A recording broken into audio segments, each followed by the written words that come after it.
Good afternoon, friends. My name is Carter Sneed. I am a professor of law here at the Notre Dame Law School, and I am the director of the De Nicola Center for Ethics and Culture. I'm delighted to welcome you to this evening's lecture with our very special guest, Archbishop Anthony Fisher of Sydney, Australia. It is a joy for me to be able to welcome Archbishop for what is his first trip to the University of Notre Dame. It's amazing. I had no idea that it was your first trip here. It's an extraordinary thing to be part of that first visit. Thank you to the many students, faculty, and friends of the university who have joined us here today and earlier for Mass in the Basilica. I'm also honored to welcome Archbishop Vincenzo Paglia to this evening's event. Archbishop Paglia is the president of the Pontifical Academy for Life, and this is also his first trip to the University of Notre Dame, so we're delighted to have you here as well. He's here to participate in the Global University Summit for the Rome Call for AI Ethics, hosted by the Notre Dame and IBM Technology Ethics Lab. Your Grace, it's also a pleasure to welcome you here as also. For those of you who may not be familiar with our work, the De Nicola Center for Ethics and Culture was established at Notre Dame in 1999 by, where is he? David Solomon. I saw him come in. There he is. David Solomon, our founder, visionary and spirit animal of the De Nicola Center for Ethics and Culture, founded the center in 1999 to share the richness of the Catholic moral and intellectual tradition through teaching and research and engagement at the highest level across a wide range of disciplines. Through our efforts in student formation, scholarly research and publications, and culture of life initiatives, and as well as mission stewardship and mission hiring at the university, the De Nicola Center strengthens Notre Dame's Catholic character on campus and brings the university's voice into the public discussions of the most vital issues of the day. The De Nicola Center is thrilled to be able to welcome our distinguished guest, Archbishop Fisher, to the university this afternoon. He is a man who has done so much to bring the Church's wisdom to bear on these same vital questions, and who has done so with such intelligence, candor, and grace. The De Nicola Center was fortunate enough to meet His Grace in Rome in 2018 for the Synod on Youth, where our students witnessed firsthand his wisdom, deep faith, and evident concern for the young people of the Church and around the world. It's our great honor to welcome him to Notre Dame tonight to speak on Newman and the religion of the future and the future of the Academy. Archbishop Fisher has served the Archdiocese of Sydney, Australia, where he was born, since 2014. He attended the University of Sydney, graduating with a Bachelor of Arts in History and a Bachelor of Laws, and went on to private law before entering the Order of Preachers in 1985.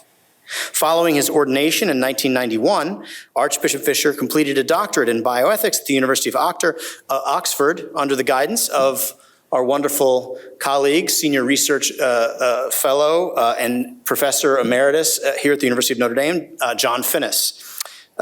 He later lectured in the Australian Catholic University in Melbourne.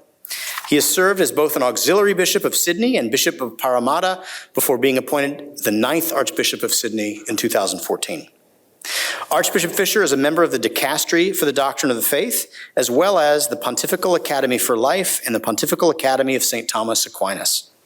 He is author of numerous works on bioethics, moral theology, history, law, and spirituality, including most recently, Catholic Bioethics for a New Millennium, The Healing Peace of Christ, War and Terror, Peace and Hope, and My Dear Young Friend, Letters on Youth, Faith, and the Future. Please join me in welcoming Archbishop Anthony Fisher.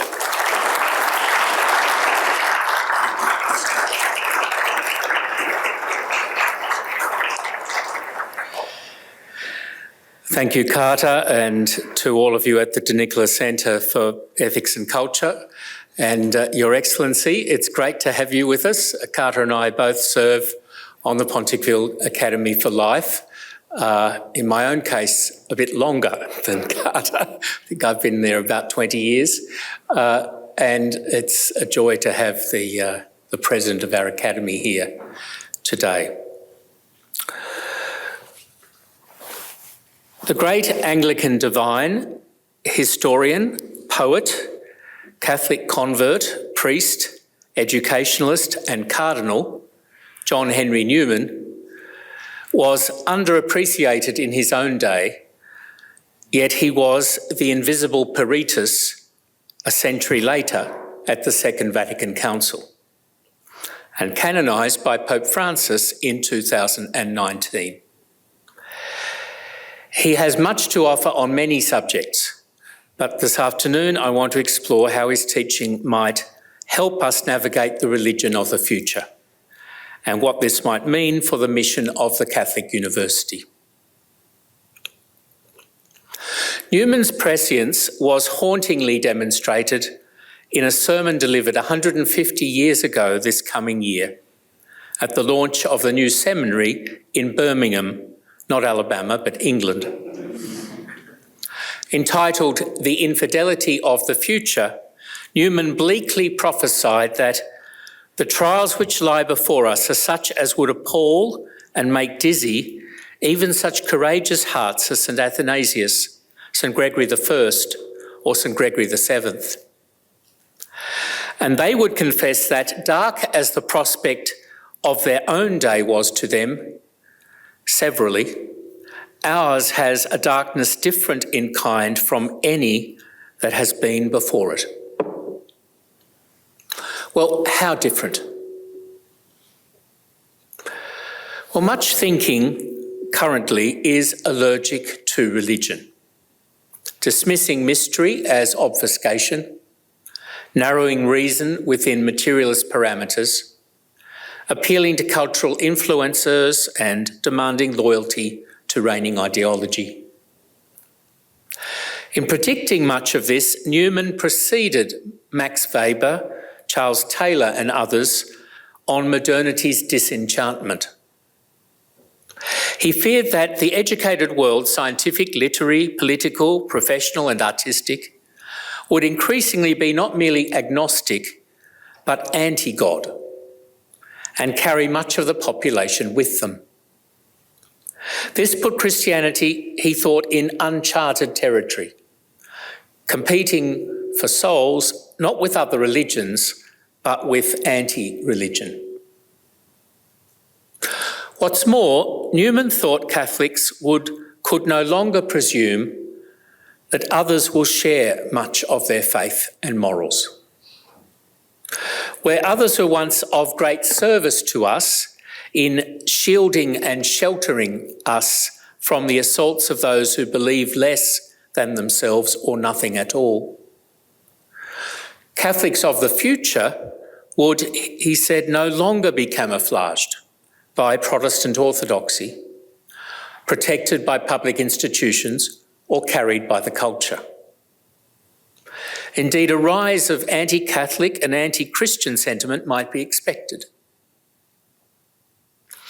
Recently, a top businessman was sacked after only one day as CEO of one of Australia's biggest football clubs, and demonised by that state's premier for being board chair of a group of Anglican churches that take traditional positions on life and sexuality issues. Rather than being judged on his own record as CEO of a major bank and his own statements, he was cancelled because a pastor of his church had used inflammatory rhetoric a decade before.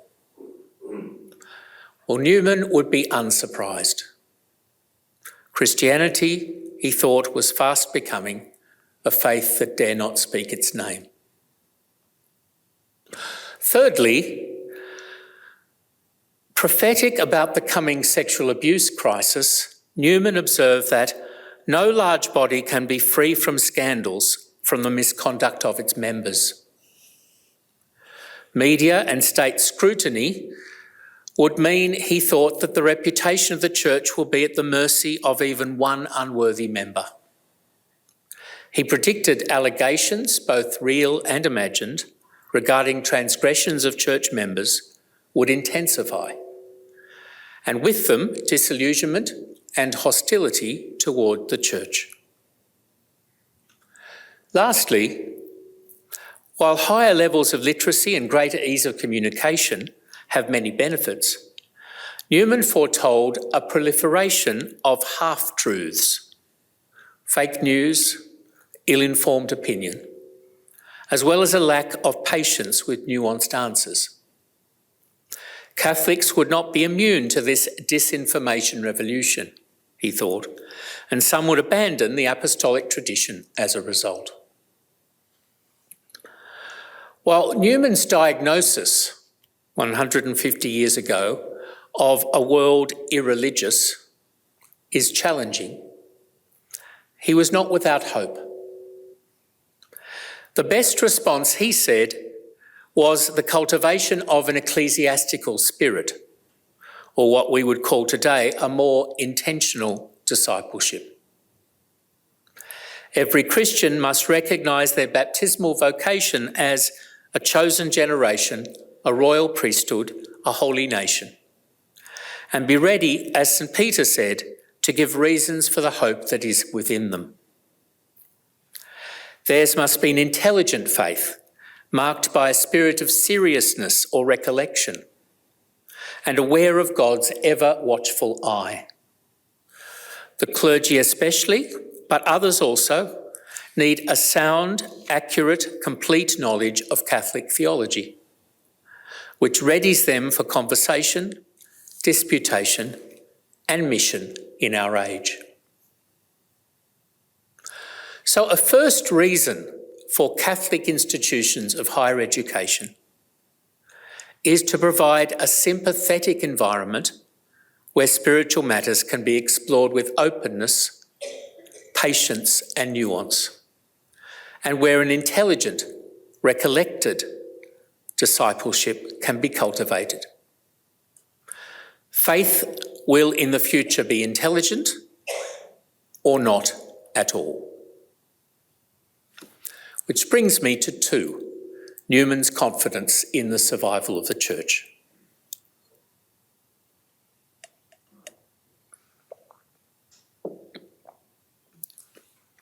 Declining affiliation and practice. Families, schools and parishes less effective at transmitting faith. Disillusionment with the criminal behaviour of some church personnel and its mismanagement. Distraction by competing narratives and interests. Remorseless media critique and increasingly hostile legislation. The march of secularism and anti-Catholicism through the institutions. Newman rightly foresaw much of this. Recent data and commentary suggests religious affiliation and practice are declining across the Western world. The proportion of Americans identifying as Christian fell from 75% to 63% in the past decade alone. And 3 in 10 now identify as nuns. Not religious women, if only, but as atheists, agnostics, or nothing in particular religiously. Christians in Britain, Germany and Australia declined from 6 in 10 to below half in the same decade, while nuns rose to 4 in 10. Most people in the Netherlands have never even visited a church, not once in their life.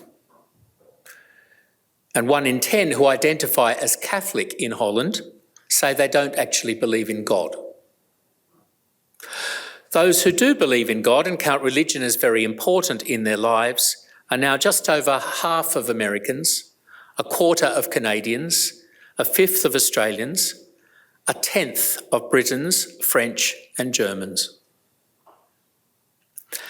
Nowadays, well below 2/5 of American Catholics attends Mass each Sunday, about a fifth of French and Germans, 1 in 8 Canadians and Australians, 7% of Belgians, 3% of Dutch. Almost everywhere, pastors bemoan a dearth of young adults at Mass. But perhaps they haven't been to the campus of the University of Notre Dame. Yet the numbers may mask some enduring attachment. Immigration is no longer the help it once was to Catholic numbers, and many newcomers say they have no religion. Some may in fact be believers, but uncomfortable about saying so publicly. But most still say they are believers. And whatever they write on a form, many are still searching for the spiritual and still pray or attend church, at least from time to time. Billions of people participated in the broadcasts of the funeral of Queen Elizabeth, an unembarrassedly Christian funeral. And for many, this was more than just entertaining pageant. Many still prefer church schools and universities, health or aged care, welfare and pastoral care. And those who still identify with a particular faith are probably more intentional about it than in the past. It is their faith they are reporting, not that of their parents or tribe. And they do so swimming against the tide. Secularisation theory suggests or asserts that religious belief inevitably declines as individuals and communities modernise. Yet despite the power of scientific culture and technocratic thinking, religious belief is projected to rise from 5 in 6 people worldwide at present to 7 out of 8 people by 2060. Agnosticism and atheism are in much graver danger of extinction than is Christianity. Indeed, the demise of Christianity has often been bemoaned or celebrated in history, yet it has repeatedly recovered from catastrophic declines. Furthermore, secular liberalism is still largely parasitic upon Christian ideas, and the faithful of each have found ways of coexisting and even collaborating.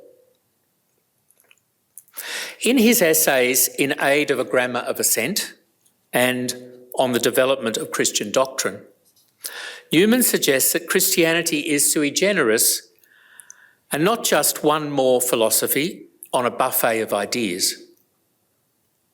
Only the incarnational sacramental principle upon which Christianity is established can give access to all reality, seen and unseen, and make sense of it. Christianity's survival is divinely secured as both embedded within history and transcending it. And where natural religion and other faiths falter on the problem of evil, the decline of civilization or the remedy for sin, Christians have some answers and cause for confidence. This was at the heart of Newman's own conversion, described in his Apologia Pro Vita Sua. If Christ's coming was for all humanity, and not just for the Jews in the year 33 AD, then his promise to be with us always was implicit in the very act of the incarnation, long before it was made explicit in his parting words at the Ascension. So too, the institution of an indefatigable church was logically required long before Christ explicitly promised it at Caesarea Philippi. That the gates of hell will not prevail against the church does not immunise it against all hell's sorties, nor exclude persecution, diminishment or faithlessness at particular times or places. But its essence and mission continue, at least in a faithful few.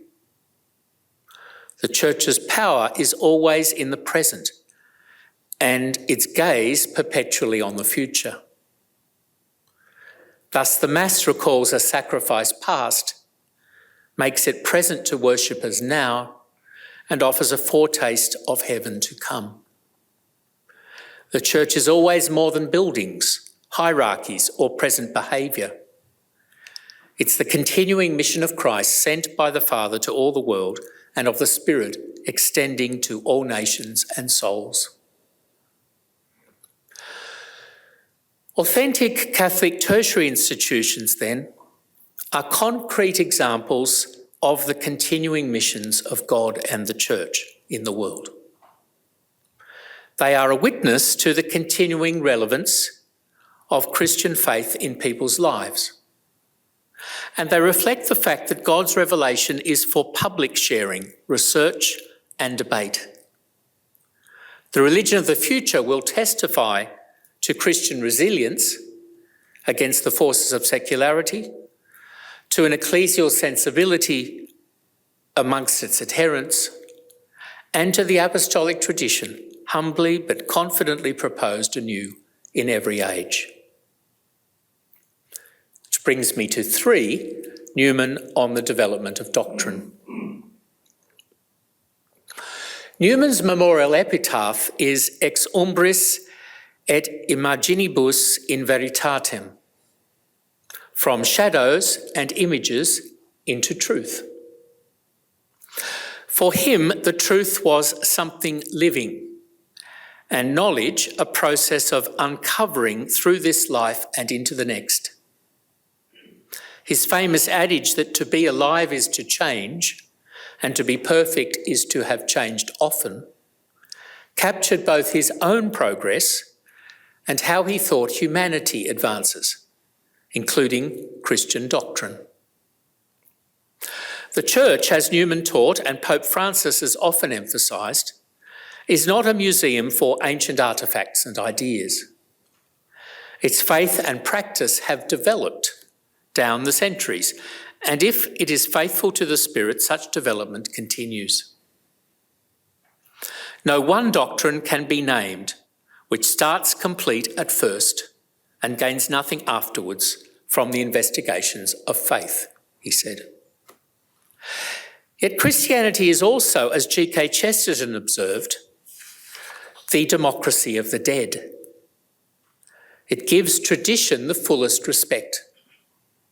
So the dead have a say in the faith of the living. Ours, as Pope Benedict XVI pointed out, is a hermeneutic of continuity rather than rupture. How do we reconcile these competing claims? Well, since Revelation is first and foremost an encounter, not with creeds, but with the person of Jesus Christ, it is essentially dynamic. This is not to say that truth is born from history and fashioned according to culture and milieu. Newman was no relativist. At a Newman symposium in 2010, Pope Benedict XVI celebrated Newman's lifelong search for truth, his insistence on its objective reality and the mind's proper subjection to it, his surrendering his own interiority to the objective truth of a personal and living God, and his determination faithfully to live that truth once recognised. He laboured upon the relationship between truth's transcendent character and its communication in history through living individuals and communities. This understanding played a crucial role in his famous essay on the development of Christian doctrine. Newman made the point that true doctrinal development is not simply accepting whatever idea is in vogue, nor being victim to irresistible historical forces, but rather adhering to the very conditions of revealed truth and faithfully expressing the apostolic tradition. Reflecting on what are those very conditions of revealed truth led Newman to compare the development of doctrine with the organic development of an acorn into an adult plant or an embryo into an animal. And Newman there famously offered 7 notes for distinguishing true development from false. Species, the thing maintains its type even as its outward appearance changes. Continuity, that it's rooted in faith and dogma, scripture and theology, asceticism and holiness. Assimilation, it consumes surrounding ideas and integrates them. Durability, it's sustained over time. Anticipation, what was there at the beginning already alludes to its future course. Coherence, what is there in the middle, is the logical unfolding of what was implicit at the beginning. And conservation, what is there at the end, safeguards and builds upon the earlier stages of development. Corruptions, on the other hand, involve revolutionary rather than evolutionary changes, reverse or contradict earlier developments, involve contamination and loss of identity, are incoherent or disintegrative. Well, applying such criteria is not straightforward. Important questions remain for those steeped in hermeneutics, history and theology, who are faithful to the magisterium. So a third purpose of Catholic institutions of higher learning is to enable healthy development of doctrine and to test putative developments for their fidelity to revelation. Here, faithful and informed scholars respond to the signs of the times through the lens of the gospel and assist the magisterium in its role as authentic interpreter of the doctrinal tradition. By producing scholars and students with a holistic and robust understanding of Christian teaching, the Academy helps ensure that the Church is, in St Paul's words, the pillar and bulwark of truth. The religion of the future will know developments of doctrine, morals and customs that we don't yet fully foresee, but which are faithful to Christ and all he revealed. Which brings me to 4, Newman on the growing role of the laity.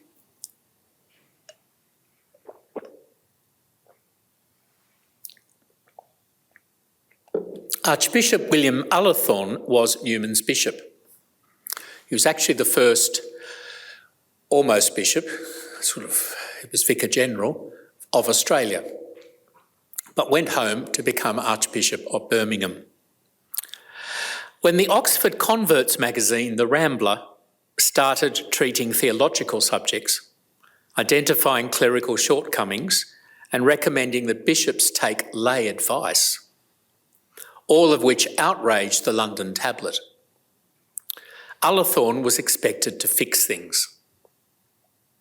He tapped Newman to assume the editorship, and in his first editorial, Newman acknowledged most fully the prerogatives of the episcopate and apologised for any apparent disrespect. But Newman also asserted that their lordships really desire to know the opinion of the laity on subjects in which the laity are especially concerned, and for good reason, as sometimes in history the laity were more solid in matters of faith or more prudent in matters of policy than were their pastors. Well, for saying such things, Newman's editorship of The Rambler lasted only 2 months. But before departing, he published anonymously what has come down to us as On Consulting the Faithful in Matters of Doctrine.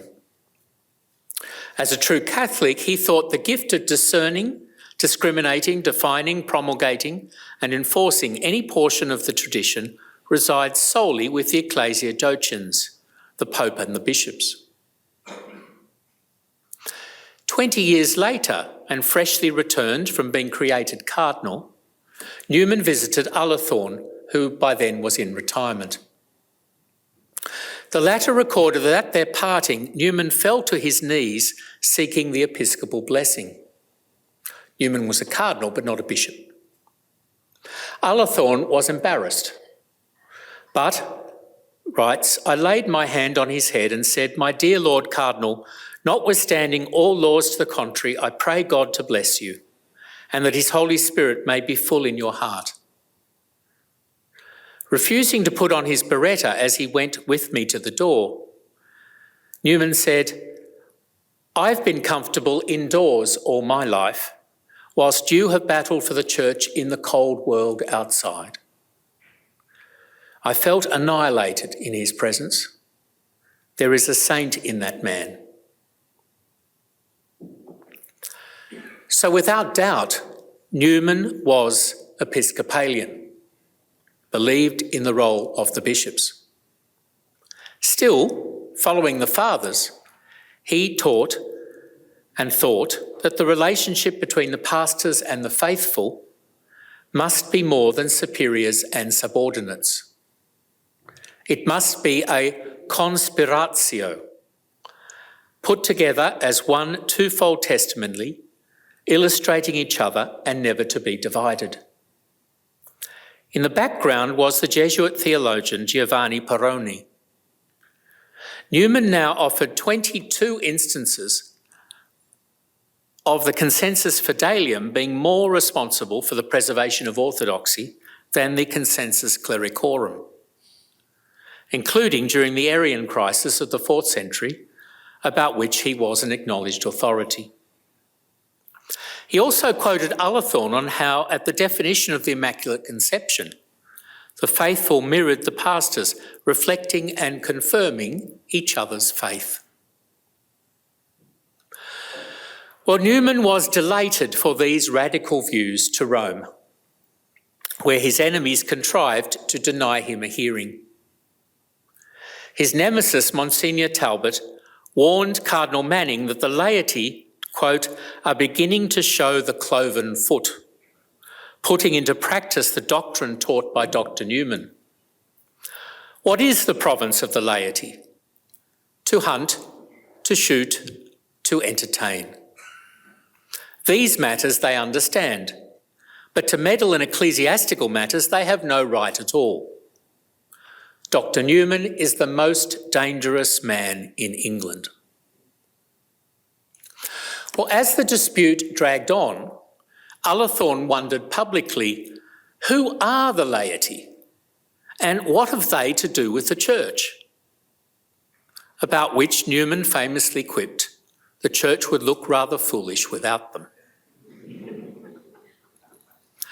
Ullathorne had no use for a theologically literate laity and feared it would be divisive. But Newman understood that the apostolic deposit is expressed, quote, sometimes by the mouth of the episcopacy, sometimes the doctors, sometimes the people, sometimes by the liturgies, rites, ceremonies and customs, by events, disputes, movements, and all those other phenomena which are comprised under the name history. Newman's claims were endorsed by the Second Vatican Council, and increasing numbers of lay people now belong to international and local church bodies, such as the Pontifical Academy for Life, where I could guess 90% of our members would be lay people. They run chanceries, schools, universities, hospitals and other agencies, lead ecclesial movements and charities, and they man, or more often they woman, various ministries. Today's synodality movement echoes some of Newman's thought. He would, like Pope Francis, encourage real listening, dialogue and joint witness. He would also, like Pope Francis, repudiate any parliamentary or opinion poll model of how the Church identifies the truth. If the laity are to contribute to the twofold testimony, they must be informed by the spirit that stirred the faithful at the Council of Nicaea, built upon baptismal vocation and apostolic faith. To this end, Catholic institutions of higher learning play a fourth indispensable role as centres for forming and expressing lay leadership, cultivating excellent minds and courageous wills to fertilise church and society, eschewing any parallel magisterium and instead collaborating in giving joint witness. Though the principal field for the lay apostolate is always the world beyond the church, the religion of the future will also include an enlarged role for the laity within. Which brings me to 5. And for those of you that are wondering, is that 5 of 50? It's 5 of 8, so we're past halfway.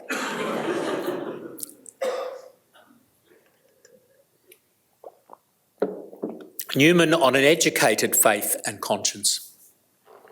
Newman's intelligent, well-instructed laity would obviously require an appropriate education. In a journal entry from 1863, Newman wrote that from first to last, education has been my line. Though his conversion cut short his time as an Oxford Don, his influence in the realm of higher learning continued with the invitation to establish a Catholic university in Dublin. This gave rise to lectures, including those that contributed to the idea of a university, described by Jaroslav Pelikan as the most important treatise on the idea of a university ever written in any language. Here we get Newman's trademark advocacy for a liberal education, the chief aim of which is the real cultivation of the mind. But what did he mean? In modernity, scholarship is divided into multiple distinct disciplines and degrees, increasingly narrow teaching units and research tasks. For all the talk of being cross or interdisciplinary, most academics stick to their corners, and many universities have abandoned or ideologised the humanities. Certain skills are privileged in the market for job-ready graduates. Newman, on the other hand, proposed an education offering breadth and depth, vision and virtues.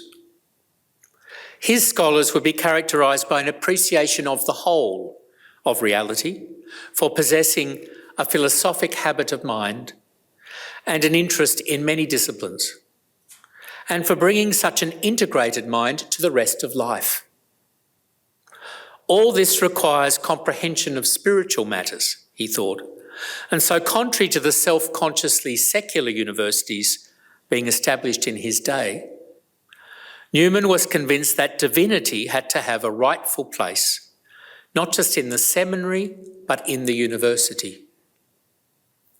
As the divine logos permeates all of creation, our rational faculties, while truly human and natural, rely on the divine mind. One area where the faith-reason relationship plays out is in the formation of conscience, a topic Newman addressed most famously in his letter to the Duke of Norfolk. Unlike modern readings of conscience as subjectivist sincerity or relativist tribalism, Newman insists that conscience is a messenger from him who both in nature and grace speaks to us behind a veil and teaches and rules us by his representatives. Conscience is the Aboriginal vicar of Christ. Newman foresaw that the tradition on conscience was being superseded by a counterfeit, which the 18 centuries prior to it never heard of and could not have mistaken for it. It is the right of self-will, an Englishman's prerogative to be his own master in all things. Revelation, tradition, community, even reason itself were increasingly deplored as rivals of free agency. But just as the value of memory is in remembering accurately, so the value of conscience is in yielding the right judgment and action. Only for this reason do we take conscience seriously. Left to its own devices, to quote him, though it tells truly at first, conscience soon becomes wavering, ambiguous and false. It needs good teachers and good examples to keep it up to the mark and the line of duty. And the misery is that these external helps, teachers and examples are in many instances wanting. What's more, the seeds of faith and morals that natural conscience plants in the soul point toward the gospel. With the gift of Christian faith, this natural voice is transformed into the Christian sense of responsibility before God. Conscience has its rights because it has its duties. Duties to self, fellows, God. But, to quote him again, the sense of right and wrong is so delicate, so fitful, so easily puzzled, obscured, perverted, so subtle in its argumentative methods, so impressible by education, so biased by pride and passion, so unsteady in its course, then in a struggle for existence, amid the various exercises and triumphs of the human intellect, this sense is at once the highest of all teachers and yet the least luminous. And the Church, the Pope, the hierarchy are in the divine purpose the supply of an urgent demand. On Newman's account, a truly liberal education, including some theology, is essential for the formation of sound Christian consciences. And so a fifth reason for Catholic universities is to prepare intelligent, well-instructed people to act well in this life, and so serve the betterment of self and society. This requires a more expansive and holistic conception of education than is offered in highly specialised and job-focused programs, one that addresses character and ethics. The religion of the future will require the faithful to be better and more roundly educated in spiritual and moral matters. Put simply, they'll have to come to the Danicola Centre for Ethics and Culture. 6. Newman on Catholicism versus the zeitgeist. Not all church-sponsored institutions of higher learning will serve Newman's goals, and so the religion of the future. Some subscribe to ideologies incompatible with Christianity, or are led and staffed by people more comfortable with the secular gods of diversity, equity and inclusion than with the much richer Catholic intellectual tradition. Some reimagine Christianity as little more than feel-good slogans, social causes and pastoral care. These colleges turn out graduates inoculated with dead or weakened strains of Christianity against the kind of full-on faith that might carry them through life and convert others. In his sermon, The Religion of the Day, Newman bemoaned the reduction of Christianity to a consoling belief system, requiring no scripture or tradition, making no moral or ascetical demands, not even eschewing sin and its disastrous effects. This lukewarm Christianity, dubbed in recent times moralistic therapeutic deism, does not oppose Christianity so much as fasten onto one or other of its characteristics, to quote him, professing to embody this in its practice, while by neglecting the other parts of holy doctrine, it has in fact distorted and corrupted even that portion of it that it has exclusively put forward. He who cultivates only one precept of the gospel to the exclusion of the rest, in reality attends to no part at all. Half the truth is often the most gross and mischievous of falsehoods. Thus, Christianity is reduced to a hybrid of gospel kindness and human justice that we might call Catholic woke. Conscience is dulled, fear of hell eliminated, loyalty to the church reduced. Religion is pleasant and easy. Benevolence is the chief virtue. Intolerance, bigotry, excess of zeal are the first of sins, and austerity is an absurdity. Some proponents of Catholic woke have claimed Newman as one of their own, latching onto statements about development, conscience, or the laity. Newman biographer Ian Kerr thinks that he would be horrified to see his words hijacked in this way. In his Biletto speech given on the occasion of his being created cardinal, Newman said that the one great mischief I have from the first opposed myself. For 30, 40, 50 years, I have resisted to the best of my powers the spirit of liberalism in religion. Never did Holy Church need champions against it more sorely than now, when, alas, it is an error overspreading as a snare the whole earth. Renewing his protest against the idea that revealed religion is not a truth, but a sentiment or a taste, not an objective fact, not miraculous, and that it is the right of each individual to make it say just what strikes his fancy. Newman argued that this puts religion beyond rational critique, encourages the privatisation and bracketing of belief, and at best generates tolerance, but never devotion or evangelisation. Newman predicted that Christian societies and polities would increasingly forget their roots and throw off faith in what he called the great apostasia, the great apostasy. But what would then underpin law and order was unclear. He speculated that the first step would be to substitute a universal and thoroughly secular education, calculated to bring home to every individual that to be orderly, industrious and sober is in his personal interest. Then there would be moves to de-Christianise institutions, to exclude faith as divisive from the public square, and to win great numbers of able, earnest, virtuous men to secularity. Finally, he said, religion would be relegated to the class of a private luxury, which a man may have if he will, but which of course he must pay for, and which he must not obtrude upon others or indulge in to their annoyance. Newman's response was to call on intelligent Catholics to rediscover the dogmatical principle.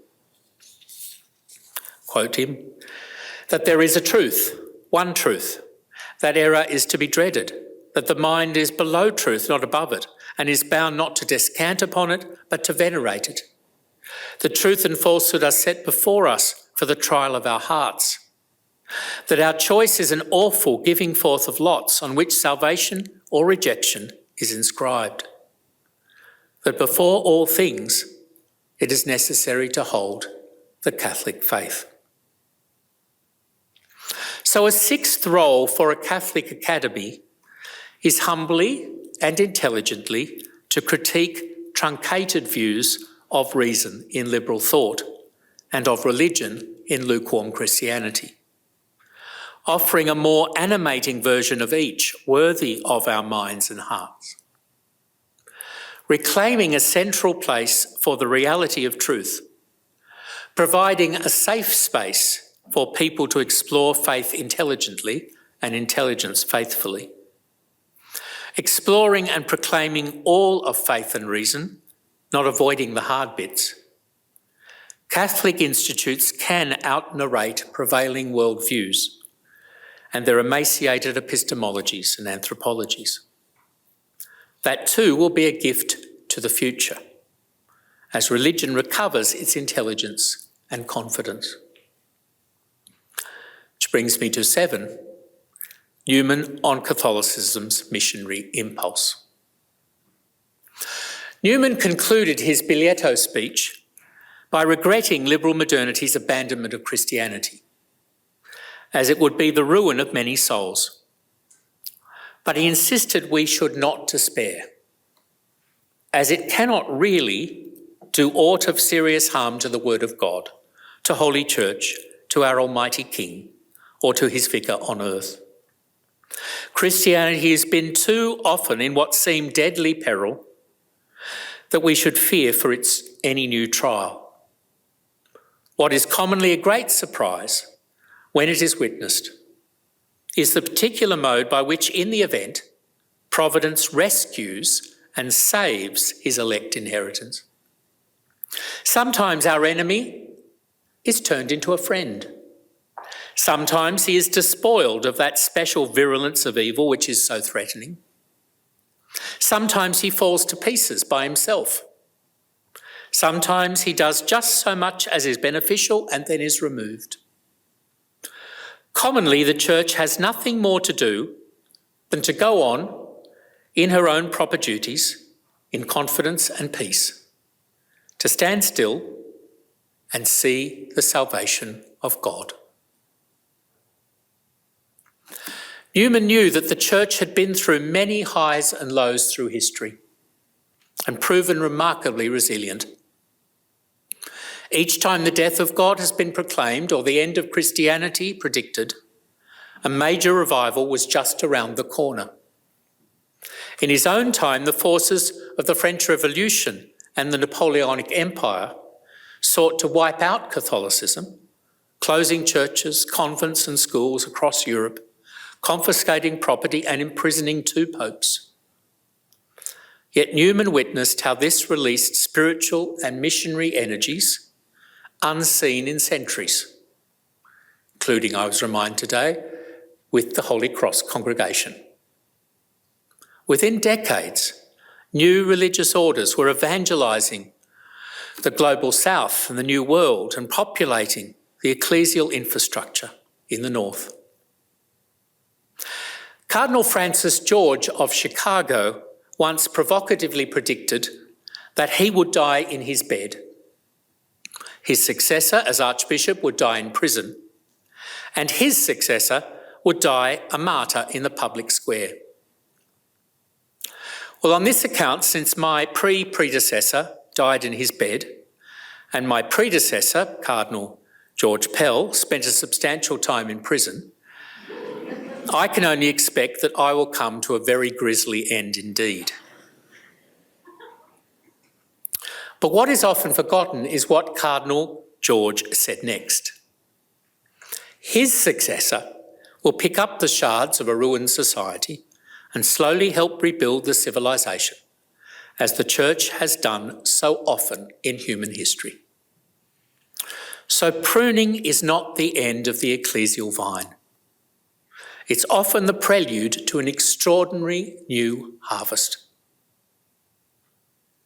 Thus, while Newman could be rather bleak about the direction of the culture, he remained confident in the power of the gospel. Christianity had encountered superstition and false religion of many kinds down the centuries, but never before encountered the radical unbelief it does today. But there are always some who are faithful. And Newman recalls the comfort it was to Elijah to be told from heaven that even in that time of idolatrous apostasy, there were 7,000 men who had not bowed their knees to the Baal. Much more it may be expected now when our Lord has come and the gospel has been preached to the whole world, that there will be a remnant who belong to the soul of the Church. With this in mind, in his lectures on the present position of Catholics in England, Newman called for an educated and mobilised laity to help defend and promote the Catholic faith. I want a laity not arrogant, not rash in speech, not disputatious, but men who know their religion, who enter it, who know just where they stand, who know what they hold and what they do not, who know their creed so well that they can give an account of it, and who know so much of history that they can defend it. I want an intelligent, well-instructed laity. To the missionary mandate given by Christ to the Church is attached the promise that he would be with us always. So if we faithfully proclaim the kerygma and offer the witness of our lives, we can be confident about the religion of the future. A seventh reason to persevere with Catholic tertiary education, therefore, is to serve the mission of the Church to the members of the university and the wider community they influence, to provide an alternative wisdom to that of this world, the wisdom of Christ crucified and risen. The religion of the future will be the fruit of such persuasion of minds, conversion of hearts, and commitment of souls to Christ. Which brings me, you'll be relieved to know, to 8, my conclusion, Newman's dream for the Church.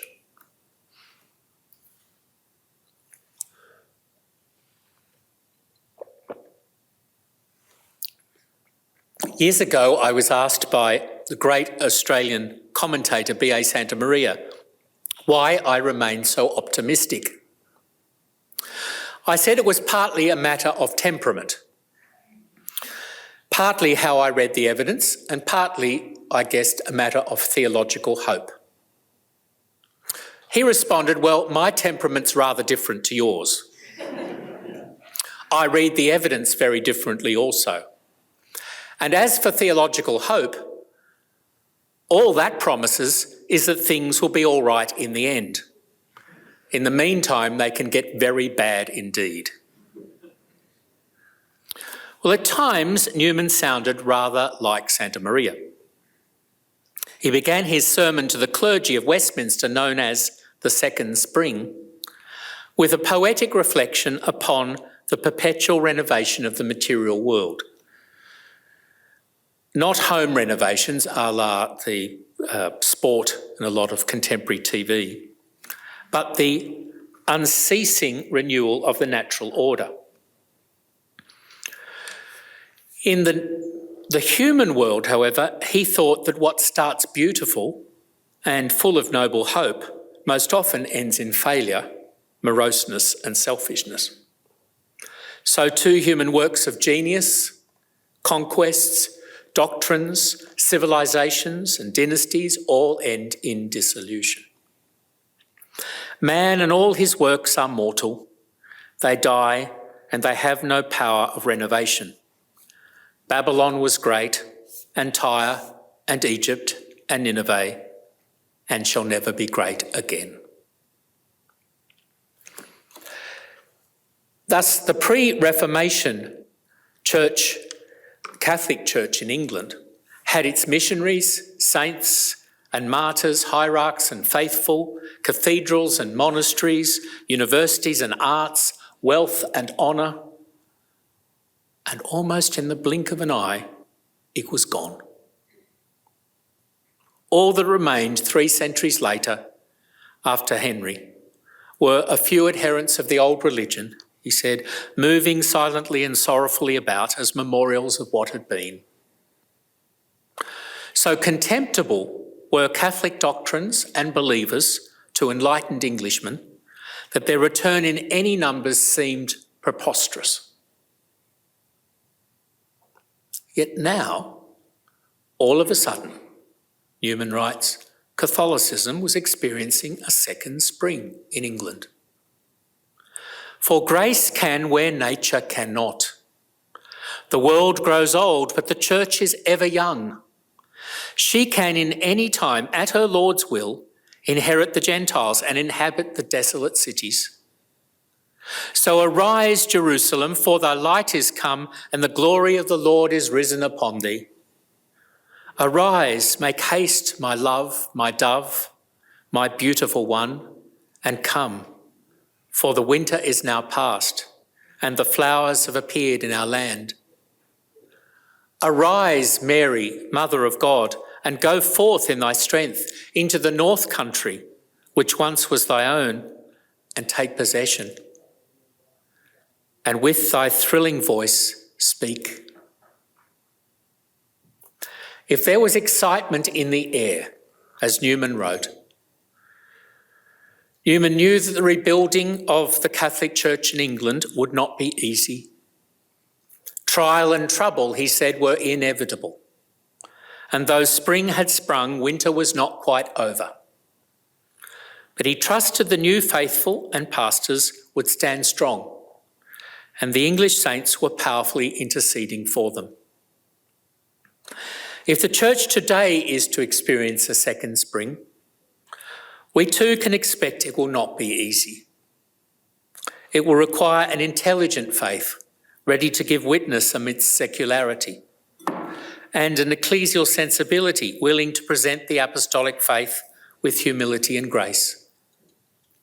It will greet developments of doctrine, morals and customs, and an enlarged role for the laity, with a deeper spiritual and moral formation.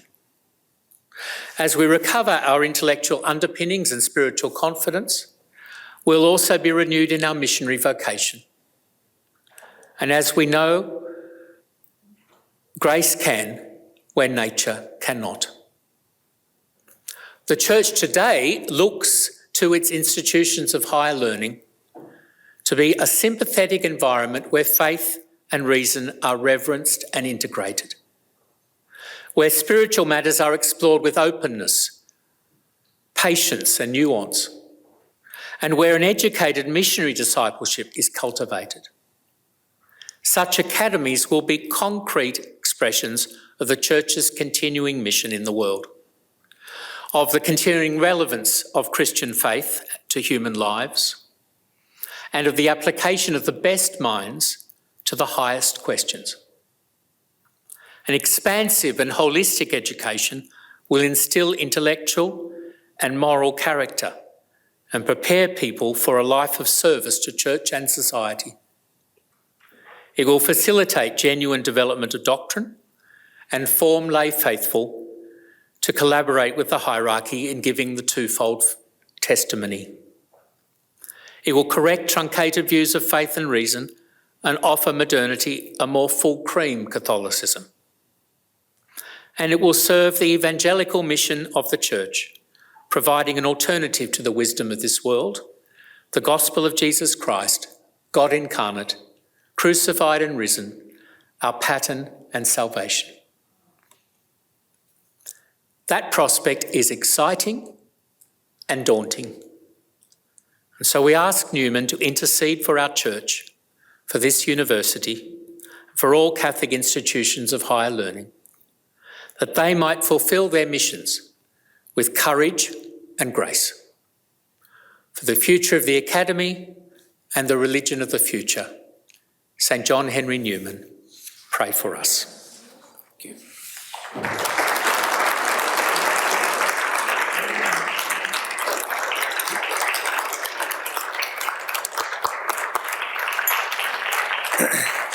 Thank you so much, Archbishop, for those provocative and inspiring words. We have some time for question and answer.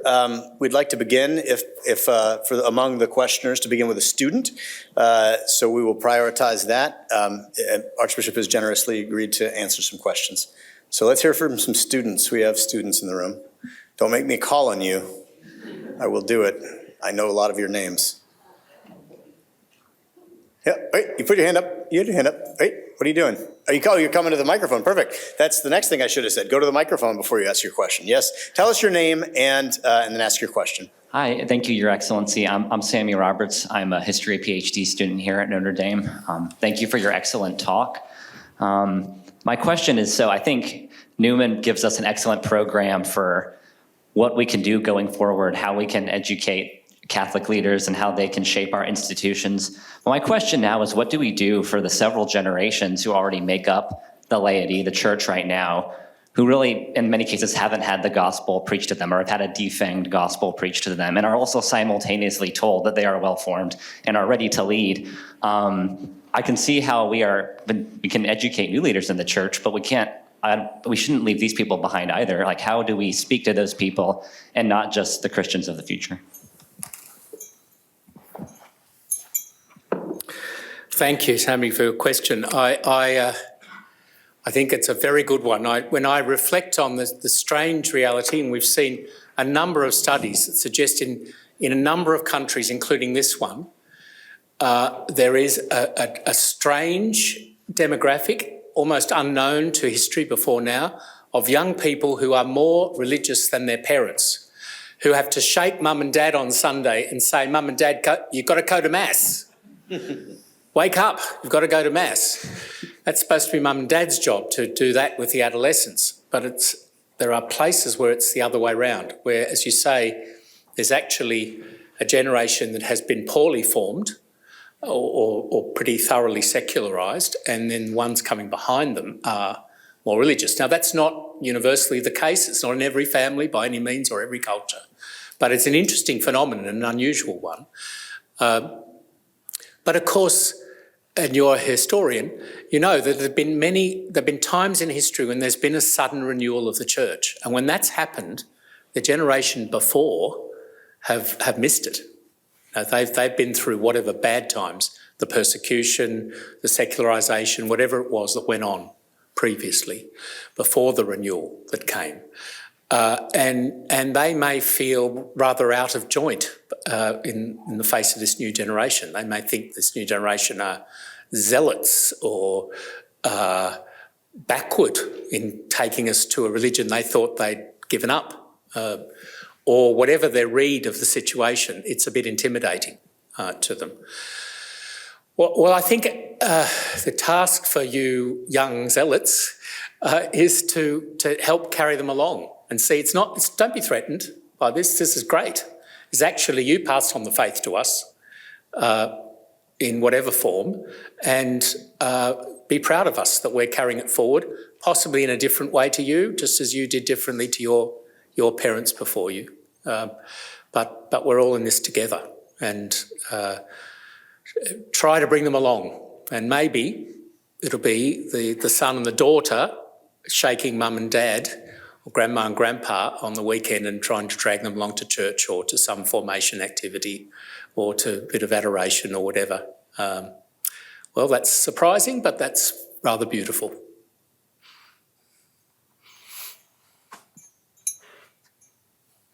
Yes, up here by Father Miss Campbell. Let's wait for a microphone. My name is Emily Major, and I'm a senior electrical engineering student. So I've been formulating my own thoughts on the role of particularly Notre Dame, but all Catholic universities in America. And I see them as a great source or starting place, I would say, for evangelization, especially with regards to the modern Catholic, or the disillusioned modern Catholic, I guess you could say. And I think a place like Notre Dame has a particular role because of its great intellectual prestige. I mean, it's a top 20 university. And so I was wondering what would be Newman's thoughts on the role of intellectual prestige versus, should it just be a purely religious kind of education, or is there a space for, real intellectual achievement as well? Okay. Well, there are lots of things I could say about what Newman wanted for universities, and frankly, he failed dismally. His university got nowhere, so he's not necessarily all the wisdom there is on running a university. But there was some wisdom there, I think, that can still speak to us all these years later. And Newman certainly did not want a university that was just religious, in the sense of everyone being like a seminarian, whether they were boy or girl, and whether they were going to be a priest or not. He certainly didn't want that. He thought seminaries were the place for seminarians. But for the university, he thought everyone should do some philosophy and theology, everyone should do some ethics, because these were the things that would feed our mind and heart for life. Whatever else, whatever profession we were doing, whatever science or art, that we should have some dedicated time, make a space for ourselves to think about the really big questions like what it's all for and where I fit into God's plan and where God fits into mine and so on.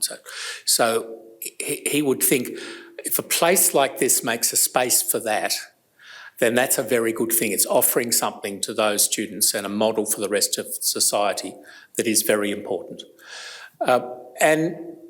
But you should have all the other disciplines too in the university. You should have the sciences and engineering and the humanities and you name it. They should, law and medicine and all the rest, they should all be there too. And he hoped all of them integrated in some way, all of them feeding each other, so that you didn't just, engineering students didn't only ever meet engineering students and only ever think engineering thoughts, but that we would be bumping up against each other and feeding each other's minds and hearts. Well, I'm not so sure that anywhere is very good at that at the moment. But I guess some places are better than others. I think, for instance, you all live together here, at least in your early years, and you're not divided up by what faculty you're in. So you do bump up against and live with people who are studying all sorts of things and from all sorts of different backgrounds. And that's that's a kind of structured way of making for, I think, a more integral experience than what can happen in a lot of other places. I think you probably could always do more of this, more about seeing what in the science syllabus speaks to God and the nature of creation, not just what in the core that everybody has to do that's a bit religious, but even in the science syllabus or the engineering syllabus. Do we dare to raise questions there, or do we feel polluted by religion if we did that?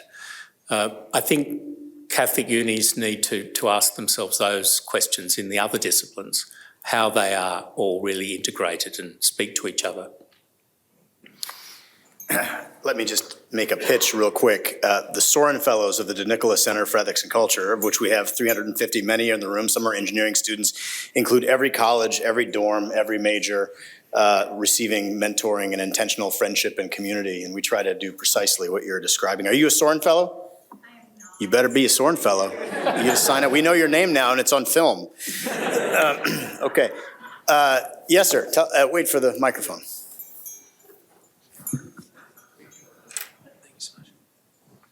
Thank you, Your Grace, for a wonderful talk. I enjoyed it immensely. I'm Nicholas Babbage. I'm a PhD student in medieval literature. And I wanted to ask you about one of Newman's great enemies, that being liberalism. Right?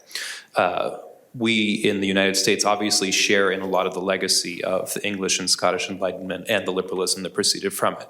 I assume it's similar in Australia, although I don't have the personal experience myself. I wonder a lot of what we heard from you today about Newman's great enemy gave us sort of a framework for how we view the church moving forward, a church that is sort of conscious of the goods that have come from English liberalism and the less positive aspects, the things we need to grow away from. How does that look in the global church? How does that look in the non-Anglophone world? Are there sort of similar patterns of society that have been established or are being established in the global south, for example, or further east than Europe? And if so, is the response similar? Is Newman just as timely for the church in China or the church in Africa? Or do our approaches need to be sort of more nuanced? Thank you. That's a very good question. I think it would be strange and surprising if everything that Newman said applied equally to every culture subsequent to Newman, or even during his own time to every culture around the world. So I don't think that everything he said about liberalism would speak as directly and immediately to China or to some other cultures. When he's talking liberalism, he is largely talking about liberalism in religion. That's what he would say each time. And that had a very particular meaning that was not necessarily a complete critique of liberalism, say, in politics or in some other parts of culture in his day, though he had some critical things to say about that too. But you said, well, what might it say to the church right now? And I touched on the whole synodality movement at the moment, which is such a strong theme of this pontificate. And I'm on the synod for the council for the synod. So I was recently at meetings in Rome working on the document that was released today around the world, and which was hearing from the churches all around the world. I think 112 episcopal conferences contributed, and all the Roman dicasteries and some others too. And I think Newman lines up very neatly with some things that Pope Francis has been saying about how we've got to listen to the laity and be open to ideas that are new and different, and be ready to test them, learn from them, spit them out if they're inconsistent or incompatible with the apostolic tradition. So testing them doesn't mean and then acquiescing, but it will often mean rejecting. But you do it with an open mind and heart to the possibility I could learn something. But what you don't do, as the Pope's kept saying, is treat the process within the church of seeking the truth as being like the way parliaments do it, with just who's got the numbers, who's got the power and the influence, who's got the control of the slogans and the institutions that affect the numbers. That's not the way for the Church. And the Pope keeps insisting that synodality is not about opinion polls and going with the majority. After a long, genuine discernment and hearing all the voices, the Church might still say something unpopular. It doesn't appeal to the 51% or to the New York Times. But it'll be true nonetheless, and that's what matters, is fidelity to the truth. But it will be after a genuine common searching and listening and discerning together. And I think that process speaks to, when Newman's criticising liberalism and religion, he's saying you can't just bring the models from liberal political society or liberal cultures and apply that holus bolus to the Church. It would have to be done with a certain caution, and that's the kind of caution that I think I was referring to with respect to synodality.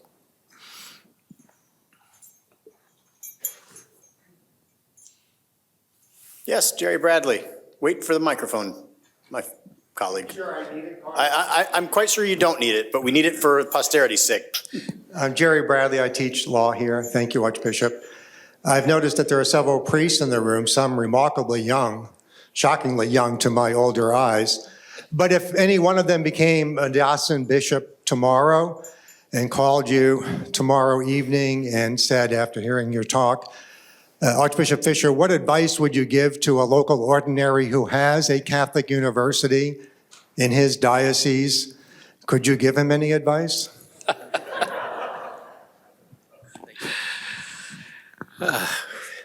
Well, I've got two in my diocese, and more than one campus in both cases. I've got 4 university campuses, Catholic universities in my diocese.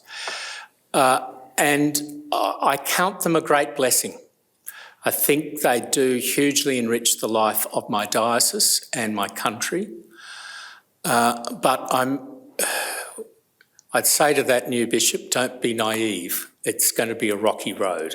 There are going to be times when things happen at the university that are really very strange for a Catholic institution.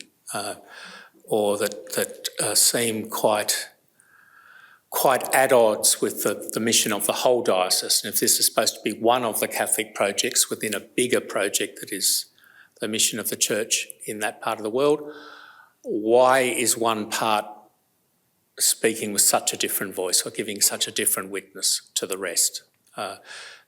That will happen too, unless you're very lucky. There are some very special universities where that probably doesn't happen, but I think it does often happen, at least in cultures like ours. The Roman universities, I'm sure, always are fully in support of everything the Holy Father and the Church of Rome wants, but it's not always that way everywhere else. And okay, it's going to be rocky, and there's going to have to be some hard talking sometimes, and even some clear direction given, and some tension along the way. But it's worth it because they're so enriching for the life of the Church and the culture. I would say also to that bishop that cultivate a good relationship with them. Don't let it be adversarial from day one. Try and make it friendship from day one, so that you will have a way in to the room of the president of the university when there is an issue, that there will be some openness to hearing from you. Of my 2 Catholic universities, I'm a professor in each. I'm on the ruling, the Senate of one. I try to be in there helping. And that means when there's then some issue, you're starting from a base where you know each other and you know there's goodwill, and you're not just seen as some kind of authority come to make trouble for the university, but that you are actually part of helping them. So that'd be a good thing too, if you can build a good relationship with the uni in view of the difficult times, as well as hopefully most of the time being able to collaborate very well together. Yes, in the back. Oh. Last question, in the back, yes, please. Thank you. My name is Camila Salcedo. I did undergrad here and I'm now a non-degree seeking student. And I work at a sociology of religion lab. I wanted to ask, you had a whole unit on like the zeitgeist right before you talk about Catholic woke. And I was wondering how you understand that zeitgeist. I don't know if it's different in Australia, but what do you think has been like, or which have been the defining features of our culture that have led, in many cases, to the disaffiliation from Catholicism and other religions? What has happened in like, what are the defining features of that zeitgeist, in your opinion and in your experience? Thanks. Okay. There's a lot of things to be said about that, and I gave a lecture in New York a few days ago called the Erasmus Lecture, which is on, the topic was, is the West post-Christian or pre-Christian? And you might find some thoughts in that one if you want to look that up exactly on your topic. I think Australian culture is very similar to American. In fact, we're kind of a pale version of American culture in many ways, but American culture is affecting global culture on so many levels, so that's inevitable. But American culture is unusual in some ways too, in that it is more religious. Now, the figures I read you about the decline of religious faith across the world, I wouldn't say it's this is heaven here by any means, but it's much more religious on all those measures than is Europe or than is Australia. And that's interesting, and there's lots to be said about why that is. I think it goes to the heart of America's being founded as a place for people of religion to escape to, and it's having had wars, both independence and civil war, that religious themes were powerfully at work in what was going on. It's not the whole explanation, but there were big ideas behind those wars, not just fights for property or power. There are a whole lot of features of the culture that has meant America's secularisation has taken a different path to, say, what ended up as laicite in France or some of the other secular moves in Europe or in Australia. And that's interesting for you sociologists and historians to reflect on what is the particularity of this nation and what are the good sides and bad sides. One I touched on in my lecture is the individualism of Americans, which seems more radical to outsiders than almost anywhere else in the world. De Tocqueville thought it was one of the great pluses of America and one of its great dangers. And I think he's quite right about both. It feeds its initiative and sense of freedom and creativity and energy to do things, and its resilience in the face of challenges. But it also risks falling apart as a community if you don't have common values and common projects and a sense of the common good. If everything is just about me and my values and my current projects. And so I think that one of the things for Americans to reflect on is the individualism of the culture and where that plays out in healthy ways and where that plays out in dangerous ways. But as for Catholic woke, we're children of our age, so it's even the most religious person has got some of the secular culture and the neo-pagan culture in them. None of us, unless we're kind of Catholic Amish, in a cave somewhere where we hear nothing about the rest of the world. all of us are touched by all these things, and there's good things in these other viewpoints too that we learn from, as well as things that we critique. And what we have to beware, though, is the way so much of our culture now has become the culture of indignation, the culture of I've got to be angry about something all the time and angry with someone all the time. It's so adversarial, it's so factional. And you look at the violence in the social media world, the way people just seek to destroy each other in the world of the social media. We can't be part of that. No, we've got to resist that. And if in the name of things like inclusion and diversity and equity, we're actually all the time excluding a whole lot of people and treating a whole lot of people very inequitably, then we've got to say no to that kind of woke and offer something better, more persuasive. Thank you, Archbishop, for your wonderful words and your presence this evening. After we conclude, there is a reception upstairs in the Eck Commons. Please join us and we can continue our conversation with refreshments. But before that, please join me again in thanking the wonderful Archbishop for his presentation.